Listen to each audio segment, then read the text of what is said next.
Hi, I'm Terry O'Reilly, founder of OBP Australia, a service for overseas-born professionals looking to either get their first job in Australia or advance their career once they're established in their profession. Welcome to the podcast. Each episode, I'll be talking to an ex-OBP Australia client who's been successful in finding employment in Australia. We'll get to hear about their journey and what advice they have for job seekers. Omid is a registered architect and registered landscape architect with over 15 years of experience in Australia, the UK and the Middle East, contributing to architectural, urban and environmental projects, with responsibilities including design and documentation, research and report writing and project management. I first met Omid in 2015. He struck me as passionate, creative and open-minded about his options in Australia. After 7 years working for architectural firms in Australia, he's decided to start his own business, Omid Architects, which will no doubt bring him independence and flexibility and the associated challenges of going it alone. Omid, welcome to the podcast. Hello, thank you. Thank you for the invitation. Now, it's been a while since we spoke, but I think we first met in 2015. That's right? It is actually. We met in 2015 for the first time, yeah. So take yourself back to when you first arrived in Australia. Can you remember how you felt in the first few weeks and months? The first few weeks and months, actually, it was very confusing for me because my expectations from Australia and what I had in mind was completely different from what I experienced in those few months. I was confused and I did not know what to do or not to do. But when I take myself back, I realized that it's very natural for an overseas person when they migrate to another country, no matter how you think you are familiar with the culture of that country. So I can say that I was totally confused and lost, although I had the experience of living in the UK for a couple of years. Right. So you talk about expectations and reality. Tell us what that actually means. Can you think of some examples of where you thought something might be like this, but it wasn't when you actually experienced it? Well, I always compared Australia to the United Kingdom, and in that regard, because I thought that, okay, this is a British colony or used to be a British colony, and people speak English, so it should be very similar. So I expected that what I see in Australia to be very close to the United Kingdom, but it wasn't actually. And let's say it is not as well developed as the UK, and it is not a proper developed country in compared to the UK.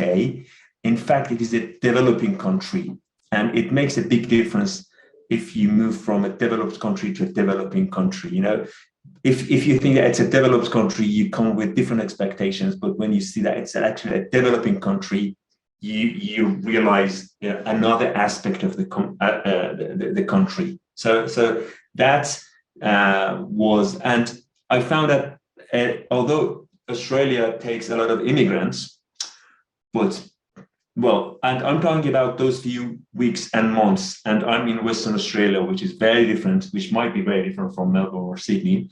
I've realized that although you see a lot of immigrants in Australia, it is not as mixed as UK, and people are not as familiar as people in the UK with different cultures and with different type of people. You know, that basically shocked me the most.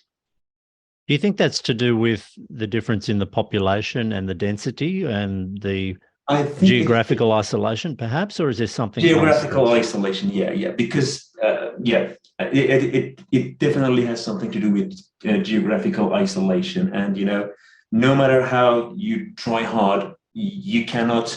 Well, people in Australia are not as let's say, are it's not easy for Australian people to move around and see other cultures and see how it works in any other country, you know. So they have their own, they have developed their own standards, their own setup, their own norms, okay, but based both in social norms and, you know, work-related norms. So this is something to do with geographical isolation, definitely, especially in Western Australia. Yes, it really is quite a separation between the East and the West in Australia as well. Perth is almost like a separate country in many ways. Yeah, and this is actually another shocking when I first came, because I thought, okay, Australia is Australia and it's one country, and okay, everything works the same. But in fact, it doesn't work the same across different states. You know, your experience, what you experience in one state might not be 100% applicable in another state, you know. And this, if you go to another state, especially if you're looking for a job, you might find that your work experience is not 100% transferable to other states. It's somehow strange, but it is. After a while, you realize why, and it all makes sense. But if we talk about those few weeks and months, you know, lots of things come to your mind, and you start comparing Australia to other countries that you have been, and you start to see both strength and, you know, weaknesses, and you see both opportunities and loss of opportunities or lack of opportunities, both on both sides actually. But yeah, it's an interesting period of time when you enter Australia. And given those differences that you've identified there, what did you do to find work in your profession initially? Actually, I did everything. And one of the most things that made me confused was listening to every other people, you know, so every other person. People around me had different experiences, and they gave me a lot of feedback and comments. And in many cases, they were contradicting each other. So I was very confused, okay? And I didn't even know how to make a CV for myself, you know? Actually, to be honest, after talking to you, I realized that, you know, what is the correct pathway for me and how I should do it, you know? But I was really confused about everything because I received different comments and feedbacks from different people, you know? And I didn't know what to do or how should I approach. And one thing that happened to me, I was talking to a friend in Melbourne, and actually he introduced me to you for the first time. And when I started talking to you, I realized that, okay, this is how it works. And I think for people who have, I've tried, in answering your question, I've tried everything, okay? I've tried going to the companies, I tried to meeting people, I tried online websites like Seek, I tried everything, okay? But I was lucky to be able to find, let's say, a career advisor like yourself, not a CV maker, but a career advisor. I still have a career advisor, but in my own field, who is my mentor now, okay? And mentorship is one of the things that you realize, oh, it is very strong in Australia, and it is the most positive culture in work environment, and you know, especially for professionals, having that relationship is very important, you know, especially for people like me who migrated. But to answer your question, I did everything until I met you, and I realized that, okay, what I should do to optimize my search. Right, that's good to know. Now, when you said you were getting conflicting advice, was this advice coming from other architects, other skilled migrants, other careers advisors? Other skilled migrants, not necessarily architects. Even architects, you know, they have different opinion, but especially different skilled workers, you know. So let's say some of them say, okay, don't have a CV more than 2, I don't know, pages, blah blah blah blah blah blah. But now I think that all of them could be right for themselves, but all of them were wrong for me, And now if you look at even my CV, it is 5 pages and I don't care, and I know that it doesn't matter. At the end of the day, it does not matter. No. But yeah, from other skilled migrants.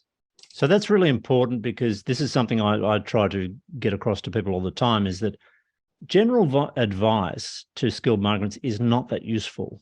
It's about the individual and what challenges you're facing. And I think everybody's different. The advice for different people will vary according to their situation. Now, you are an architect. What specifically are the challenges facing architects? Because it's not an easy transition for many people. It's not as if you're a software developer and the skills are basically the same, immediately transferable. What challenges face architects coming to Australia? Architecture is a very challenging field of work in Australia. And I'm saying it from the bottom of my heart. It's sometimes you think that I'm unfortunate that I'm an architect in Australia, because the way it works here is very, very different from the rest of the world. First of all, you cannot call yourself an architect if you're coming from overseas, because you're not registered as an architect, okay? So you can call yourself an architectural graduate, no matter how many years of work experience you have. You cannot call yourself an architect because you're not registered. That's it, period. So you cannot apply for positions with the title of architect, and nobody tells you that, because you call yourself an architect. Yeah, that's bizarre, isn't it? You could come from working on some of the biggest projects in the world, but arrive here and you're not considered an architect. No, if the job is for an architect, it is mainly for a registered architect. And what do you have to do to get that registration? Oh, I went through a lot of problems, but let me tell you something. For architects, when you come here, you have to lower your expectations almost next to nil. You start from drafting, okay? And it really depends, to be honest, which country you're migrating from. Are you migrating from the UK, or are you migrating from, I don't know, let's say Brazil, okay? Because here, no matter what people say, your background, the language that you speak, the accent that you have, your gender, the color of your eye, everything matters. So if you're an immigrant from the UK, you might be treated differently in compared to a person who's like, let's say, coming from Colombia or it might not sound nice, but at the end of the day, these two cultures are more close to each other, and they can relate better, so it doesn't have to do anything with your qualifications or work experience, okay? But as an architect, when you come here, first of all, you cannot call yourself an architect, and you have to start working as a draft person. And they always look for local experience, and this is very annoying for me. Up to some point, it is acceptable, but after that, in many cases, it gets too much. Let's say many of what we do is actually transferable from other countries, because at the end of the day, we are mainly working with software, okay? So local experience, nobody denies that it is important, but when it comes to immigrants, local experience is the most difficult, challenging, barrier between you or obstacle, to pass.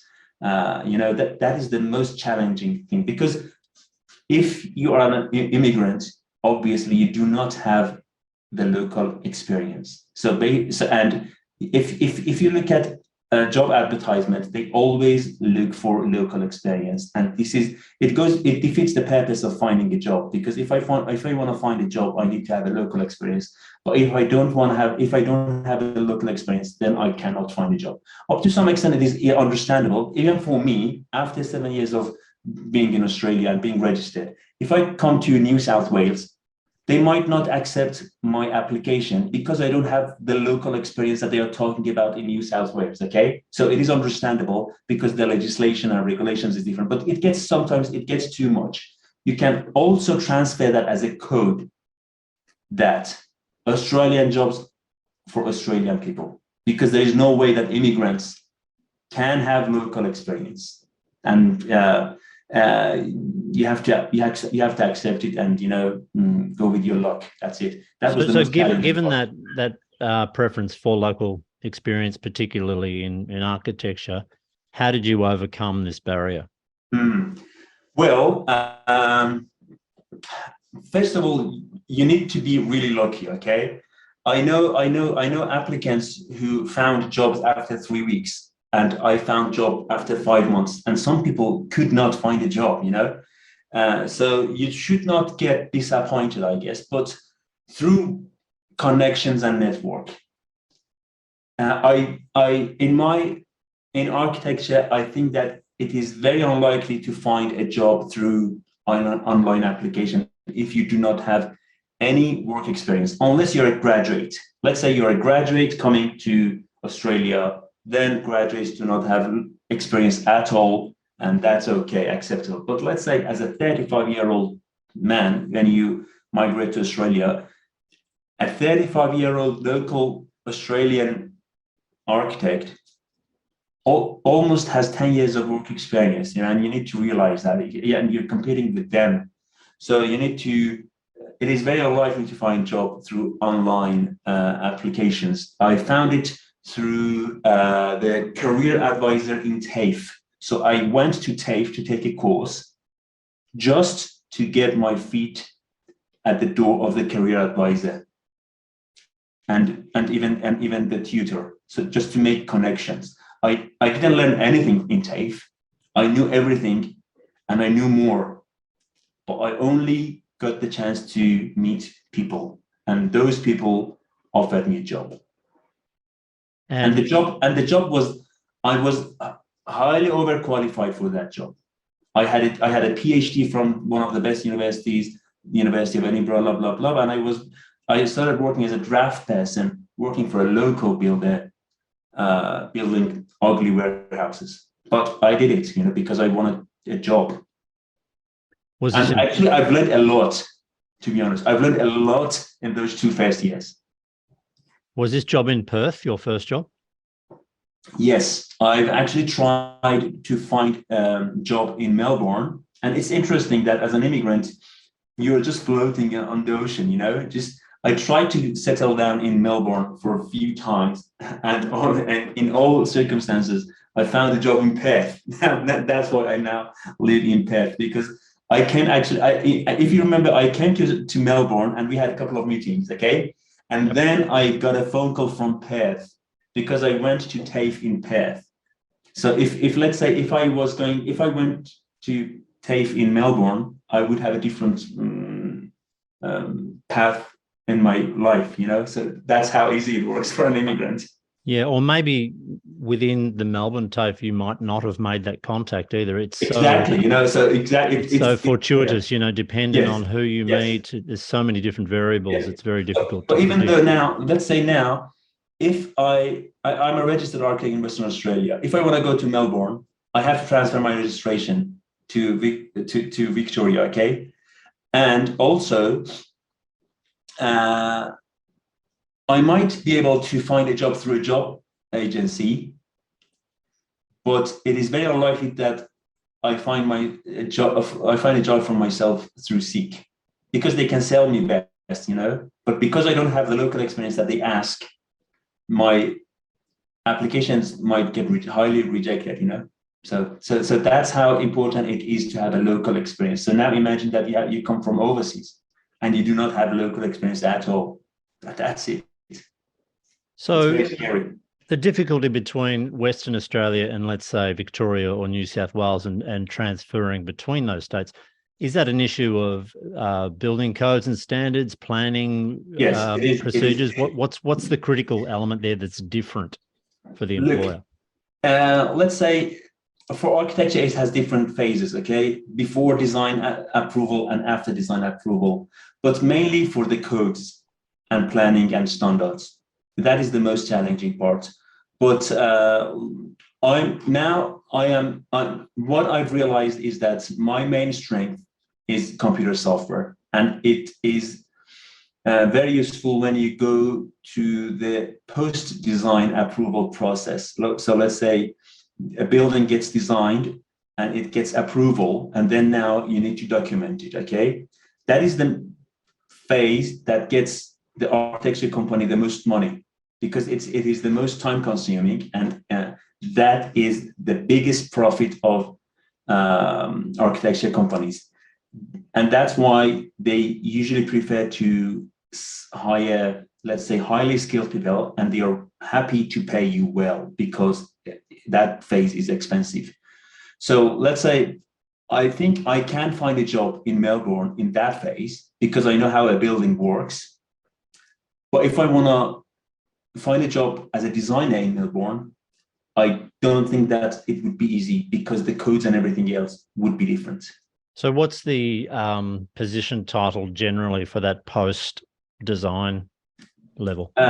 They call it, let's say, they call it Revit architect or documenter, documenter and Revit architect are the most, or even senior architect or architect. You know, so if you're not registered, then they usually apply. They usually call it a documenter because what you do is actually documenting a project. Right. And on software, are you exclusively using Revit, or what other software applications do you use in your work? That's a tricky question. In Western Australia, everybody uses Revit, okay? Very few companies use ArchiCAD. But what I've heard is that, let's say in Sydney, a big portion of architects use ArchiCAD. So it really depends on which state you go to and what type of work you are doing. My understanding, I'm not sure if it is true or not, I might not be correct, okay?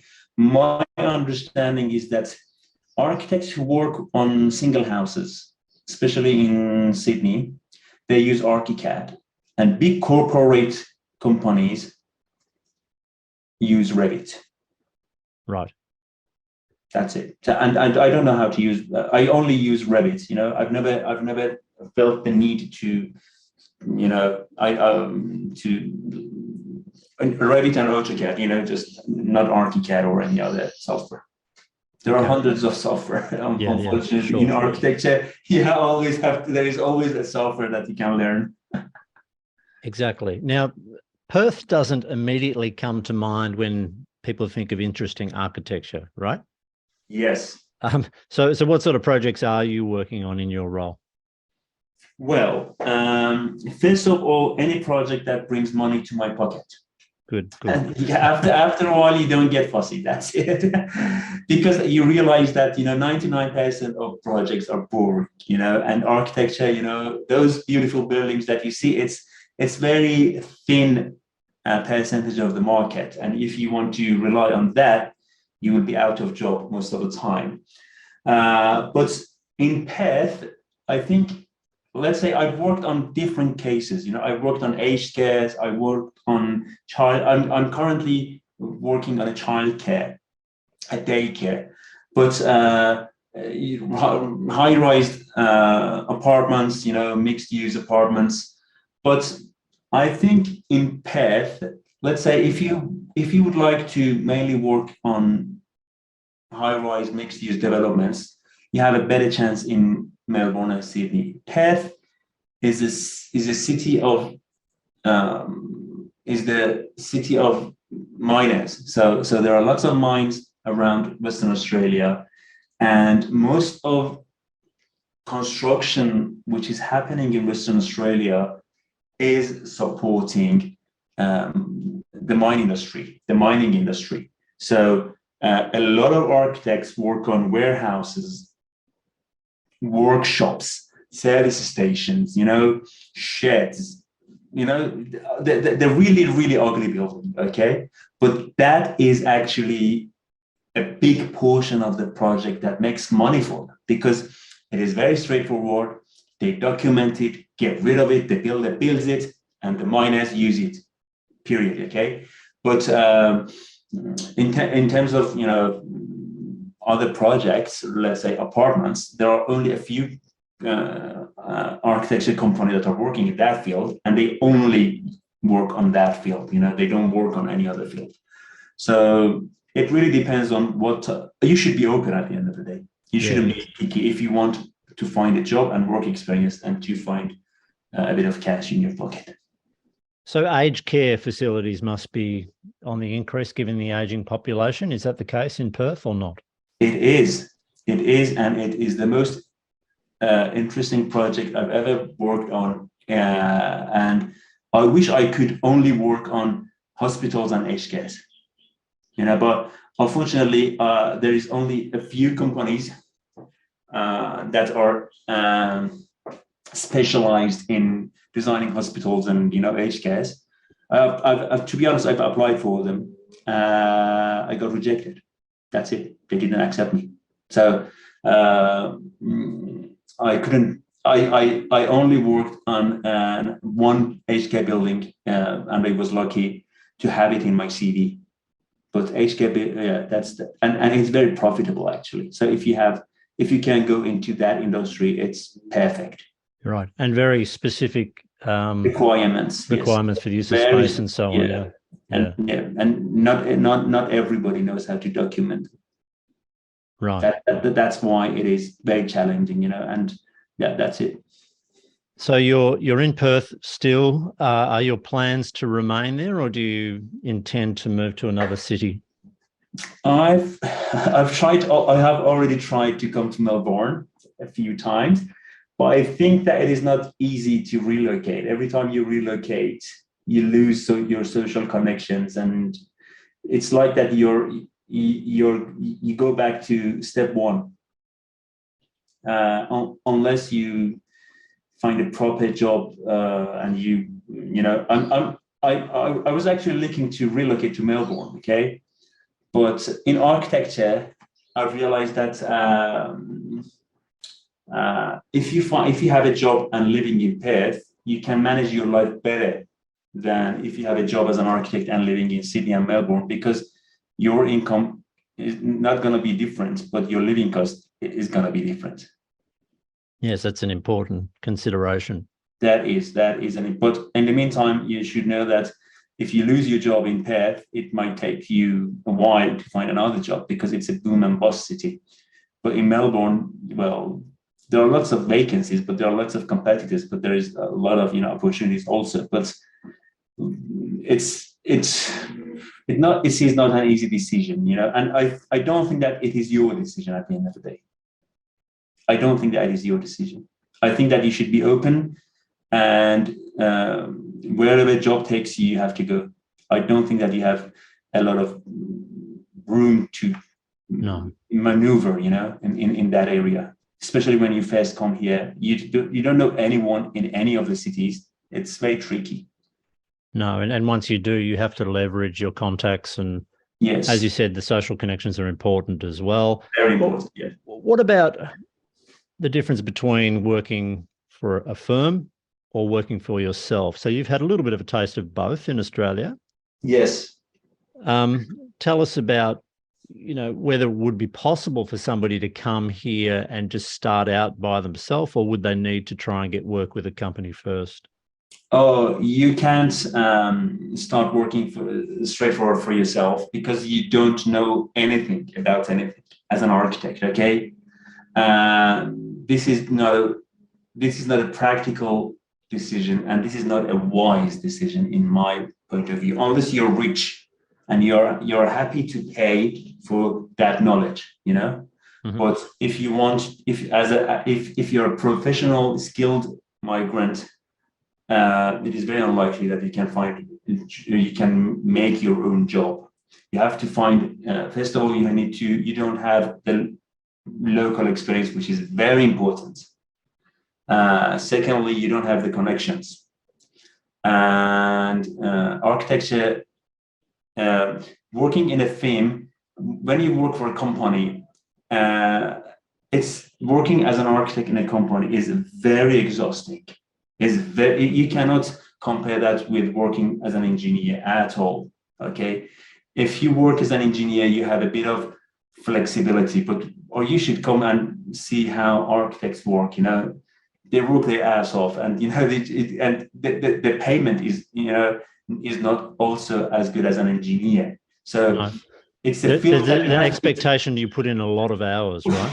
Yes, Yeah. you have to work a lot, and let's say as an engineer, if you're graduates, you get paid $90,000 to start a job, okay? But as an architect, if you're a graduate, you start at 60, 65. Okay, and a mid-level architect might get 100K. If you're good, if you're a good documenter, you might get 120. Directors might get 150, 180. But a senior certified engineer might get 180.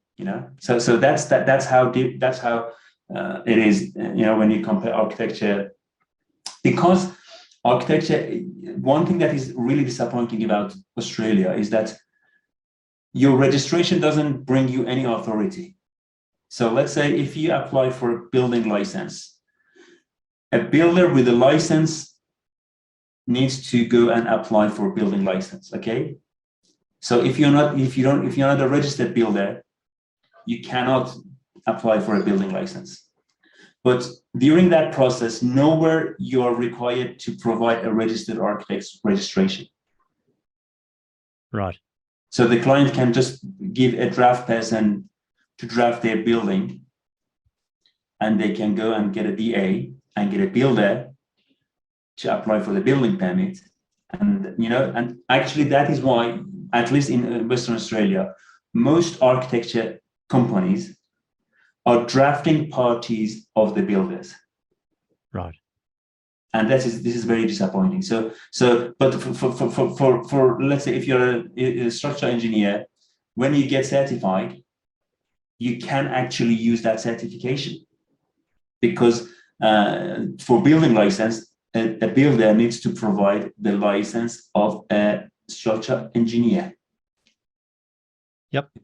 That's it. So yep, I understand. So you got registration fairly early on the piece. You're now well established as an architect in Perth. You've decided to go out alone. Is that correct? Yes. I've decided not to work as a full-time employee anymore. So what are you hoping to get from this? Because there are pros and cons with every type of employment. Yes. Why did you decide to do this? Look, it really depends on what you want and what level of life you want to achieve for yourself. Okay. First of all, as an architect, I couldn't handle the frustration of the work anymore. I was too exhausted. Okay, and I realized that it doesn't get me anywhere, to be honest. After 10 years, I could see myself still behind a computer. I'm still doing the same thing. Okay, but the important thing is that you need to have a business plan for yourself. So I have started a practice for myself, okay, and I called it Omid Architects. But I'm not trying to get individual clients. I'm trying to do the same thing that I used to do for companies, but as a third party. So my clients are still builders and other architecture companies, and I sell them my drafting and documentation services. That's it, okay? So I'm doing the same thing that I was doing 6 months ago, but I'm doing it not as a full-time employee, but as a contractor. So you feel like you have a bit more control over your life, basically, I guess, do you? Yes, it brings me the flexibility, okay? Yeah. And one thing I've realized actually in Perth is that when you leave a company, you're dead for that company, okay? You're an evil, you're the bad guy because you left the company, okay? But let's say if you're a contractor and if you work on a project and the project finishes and then you leave, nobody gets that personal. You can still be in touch with them after a while because you've been doing your job, you finished the project, and you moved on. That's it. And then in 6 months' time, you can call them, okay, do you have any other project? If they have, they can give it to you, okay? But if you go and work for a company and then somehow you come out of that office, you lose that connection. But if you remain in that office, you don't get any other connection. Right. You know what I mean? You don't find any other connection. I don't find that culture healthy. So I prefer not to have, everyone expects you to be a loyal employee while the employees are not loyal to you.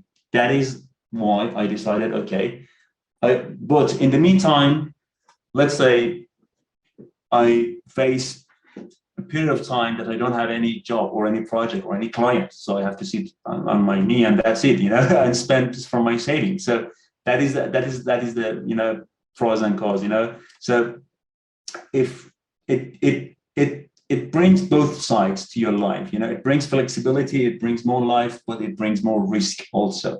It depends on how prepared or how well equipped you are, especially from financial aspect, to deal with this matter, But if you ask me, why have you decided to go for that pathway, I'm going to say flexibility, control in life, work-life balance, and I don't like the idea to be a company's asset.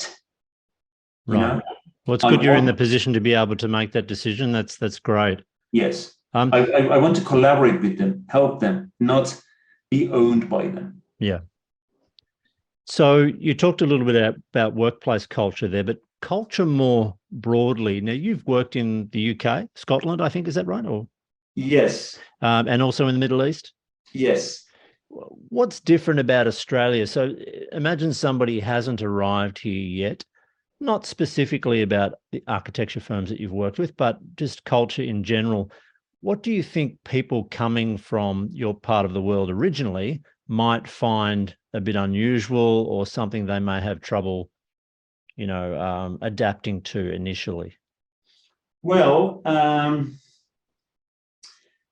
apart from language, let's talk about culture, okay? Because you might be good in English, but not knowing the culture when you're coming from overseas. So you might take a few courses so you can speak well, but because you haven't lived in Australia, you don't know the culture, okay? So these are two different matters, language versus culture. Knowing the language helps you to understand the culture, but it's not equal, okay? Understanding people and how they react and act is very tricky, okay? Sometimes, let me give you an example. If I send someone an email asking them to do something for me, let's say I send you an email applying for a job, or I don't know, or requesting a meeting with you, okay? In my country, if they don't want to meet you, they will reply to you and say, okay, we are not able to meet you, okay? So they will reply to you either way. But in Australia, they simply do not reply you if they do not want to meet you, So that was a bit of shock for me, and I couldn't understand it because I thought, okay, I sent this guy a meeting request via email. So I was even waiting for 1 week to get a response, But now I understand that if they don't, get back to you with 2 days, it means no. That's it. They are not going to say no. They don't like saying no to people directly, so they just ignore. If they want to meet you, they say yes. That's as an example, okay? Yeah, so interesting example. Yeah, that's good. Yeah. I'm not sure if my understanding is correct or not, but this is my observation. But let's say you, especially when you first come here, you want to have meetings with a lot of people, okay? You have a lot of requests from a lot of people. And in many cases, there's a silence there that you don't understand. That silence means no, don't follow, don't be pushy, okay? That's it, period.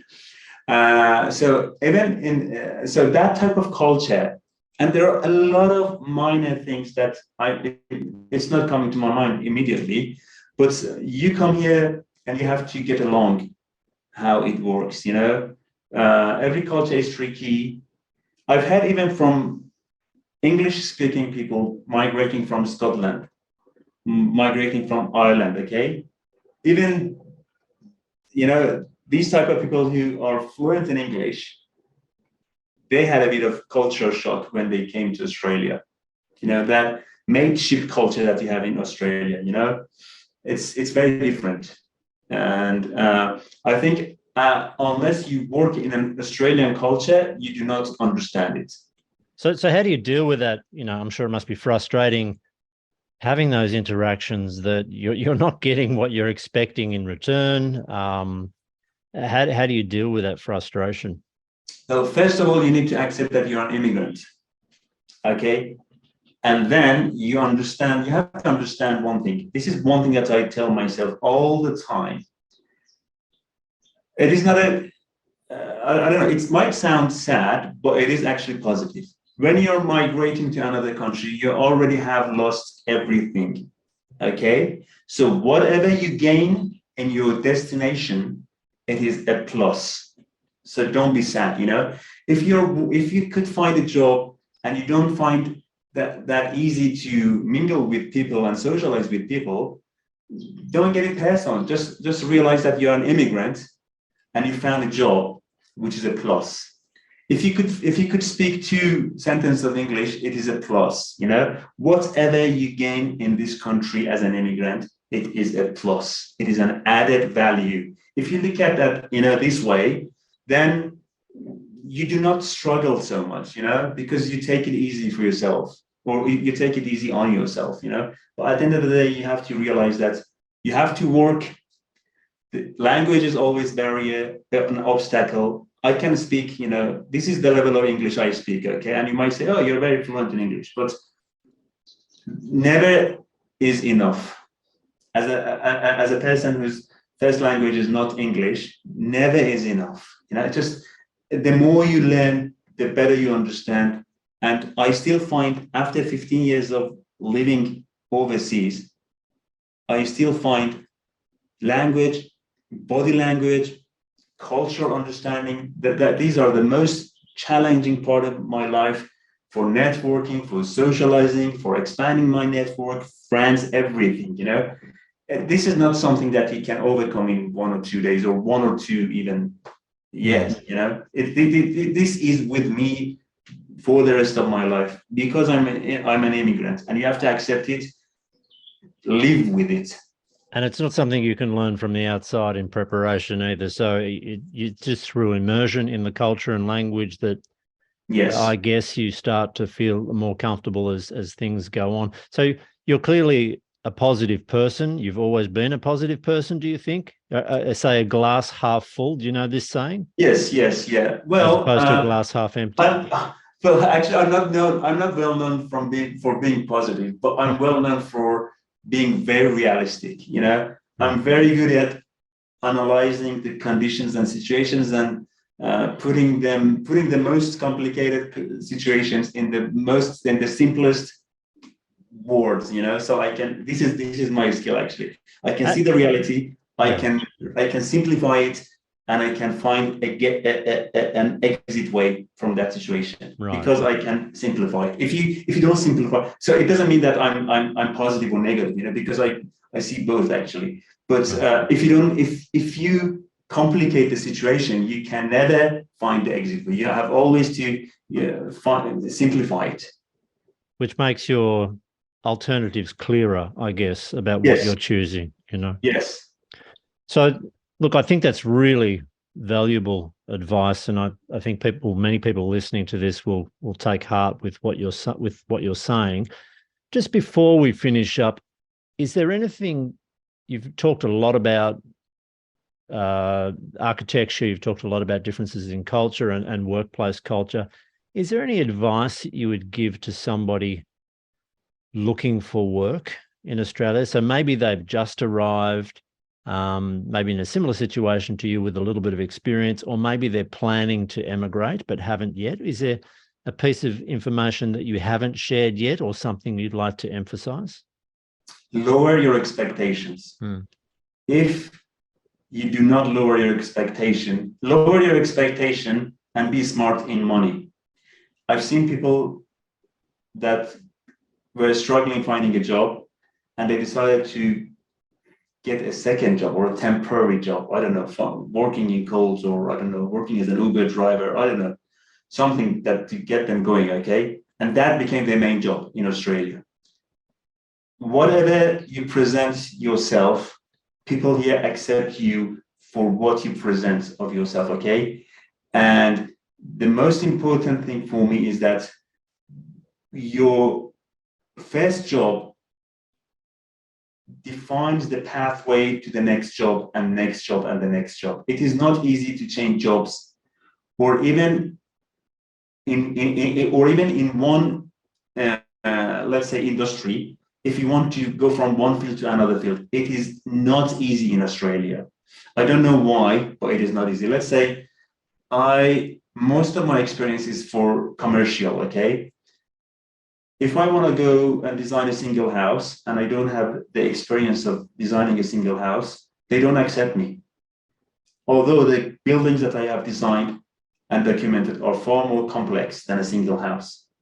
And vice versa, if someone else was designing a single house and they wanted to come and work for, I don't know, a commercial project, they don't simply accept that application, you know, unless there's a really lack of or shortage of workforce.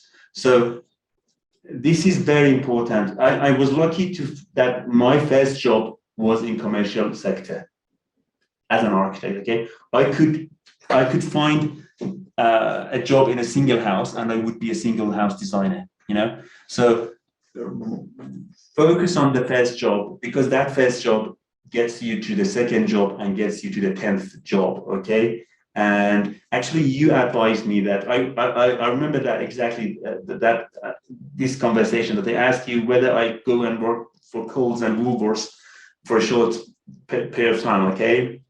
And you told me that if you can handle it without doing it, if you don't need the money, don't do that, because you cannot focus 100% on finding a job, and that gives you a level of comfort zone to loosen up and not to be determined as much as possible.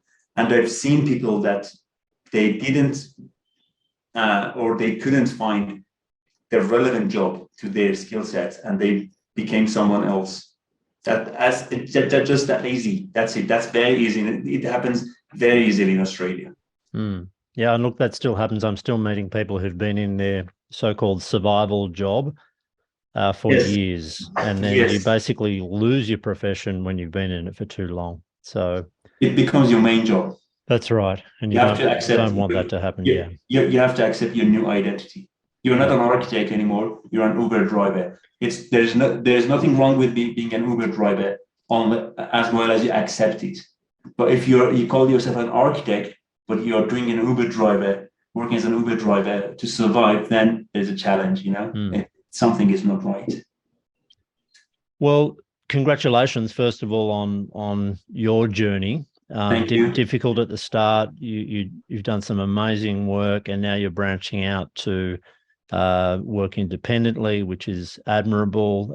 Really fantastic job there, Omid. You've done an excellent job, and I think the advice that you give for people will be taken well. Thanks for doing this. It's been a while since we met. We need to catch up next time you're in Melbourne. Sure. I probably won't be over in Perth. It's a long way. Yes, I understand. Nothing here to see anyway. Once you see it once, that's enough for your life. Yeah, I mean, it is a beautiful place, though. I mean, there are some lovely places. You have to visit it, but if you visit it once and that's it, that's good enough for you, because it's far away from everywhere. Yeah, it is far away. The climate, I would say, though, is excellent. Would you agree? Yes. Yeah. It is a very beautiful, peaceful place. Yes. All right. Thank you, and good luck, and hope to talk again in the future. Thanks, Omid. Thank you for the invitation. Have a nice day. OBP Australia provides guidance and support with job applications and approaching employers, industry awareness, interview coaching, and language and communication. You'll also be introduced to your professional peers already working in Australia, so you can get the lowdown on what's happening in your industry or profession. If you're looking for guidance and support to find your next job, email me at terry@obpaustralia.com.au. Let's talk.